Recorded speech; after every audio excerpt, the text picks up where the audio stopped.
Hello, my name is Susan Graham, and I have a law firm called Senior Edge Legal. What I want to talk to you about this time is how does an inheritance trust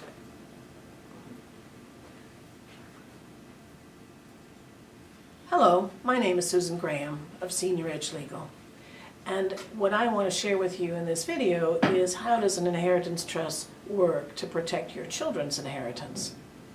We have a number of clients who have elected to set up a separate trust for their children to protect those assets when the child actually inherits funds from you. For instance, if you give $400,000 to your son when you die, that's great and it's his, but I'm willing to bet you that when your son dies, that will go to his wife, not your grandchildren. And then should she remarry, it'll probably go to husband number two, not your grandchildren. And most people don't even want to think about that. That'll bring them back from the grave. You can do something instead. And I'm going to show you this. This is a little sample of an inheritance trust. It's just a box that sits empty until you're gone and then the assets drop into it. And the way this works is when you die, that $400,000 would go into this trust. Your son could manage the trust and invest it, do whatever he wants with it. And when he dies, it will drop to the grandchildren. It won't go to his wife.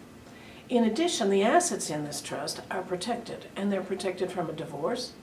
So should he divorce, she's not going to get a dime. In addition, it's protected from creditors and lawsuits. So if he goes down the road and ends up in a car wreck that it turns out it's his fault, and he gets sued for $100,000 he doesn't have, and the creditors say, I know there's $400,000 in here, give me that money, he's going to say, no, go away, and they can't do anything to force him to take that out. In addition, it's protected from bankruptcy. So should he get laid off work or have health problems or for whatever reason end up in bankruptcy, his creditors can't take this. And a lot of people say, well, that sounds grand, Susan, but what's the point of it if you can't get a hold of the money? I mean, when you get an inheritance, you would hope that they could spend it for something. And we lawyers are very clever, so we have a trap door in the bottom. So whenever he wants to take money out, he can take it out. But when he is asked to take it out, or somebody's jumping up and down and saying, you owe me money for something, they can't force him to do that. So how are these things set up? The way it works is you create the trust. And normally there's nothing in it during your lifetime, but it just sits there empty, like an empty shoebox. And what you say is this trust is for the benefit of your child, your son, in this example. And you say in your estate planning documents, when I die, whatever my son inherits from me drops into this box, this shoebox. It says that your son can be his own trustee while he's alive. That's often what people say. Or sometimes they say there's somebody else who's going to be the trustee or be a co-trustee with him. It also says there are two kinds of assets. Now this is when it starts to get kind of boring on the legal side, but there are two kinds of assets that go into the trust. One's called qualified money.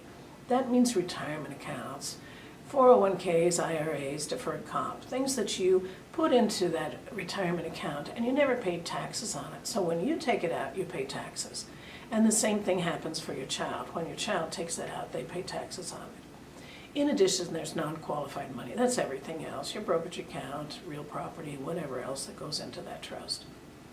So it says that the trust is managed for your child during that child's lifetime in a manner that nobody else can force them to take the money out. And it says when the child dies, if they predecease you or they die decades after you, you get to decide where the money's going to go. Most people also give their child the right to say where it's going to go. That's called a power of appointment. But basically, when your child's 80 years old and that child dies, they can say where it's going to go.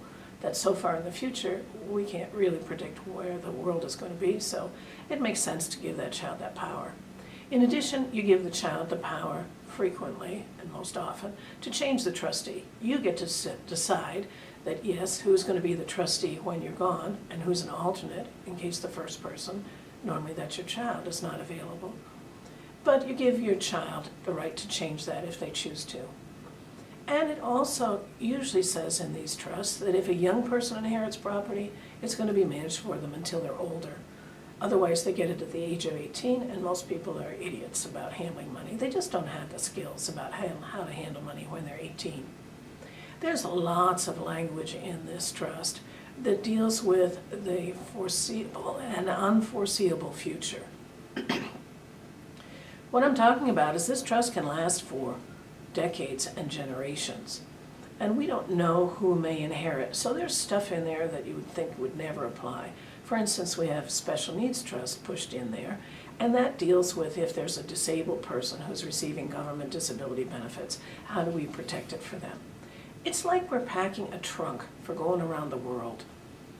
And you're going to go to Tahiti where you need the bathing suit, and you're going to go to London where you need the umbrella and the raincoat, and you're going to go to Antarctica or Alaska where you need a heavy coat. We've got all kinds of things stuffed into this trust that when you read it, your eyes are going to glaze over. You're going to say, what is this about? Well, it's for those kinds of contingencies that may never happen. So that's the primary highlights of the irrevocable inheritance trust. It's set up by you for the benefit of your child or children or other people that you care about. And it protects their inheritance from all the pitfalls of life that we can anticipate or not anticipate happening, of divorce, creditors, lawsuits, and bankruptcies. And it protects it for future generations. In addition, by the way, your children can piggyback on that trust and use that as a basis for their own estate plan if they choose to. People who set up these trusts for their children have done an amazing thing for their children. It's an extraordinary gift that only you can create for them. 6 minutes, not too bad. No, that's good. Thank you. There's no point in that, and we gotta cut down what we even do when we talk to them. Good dog.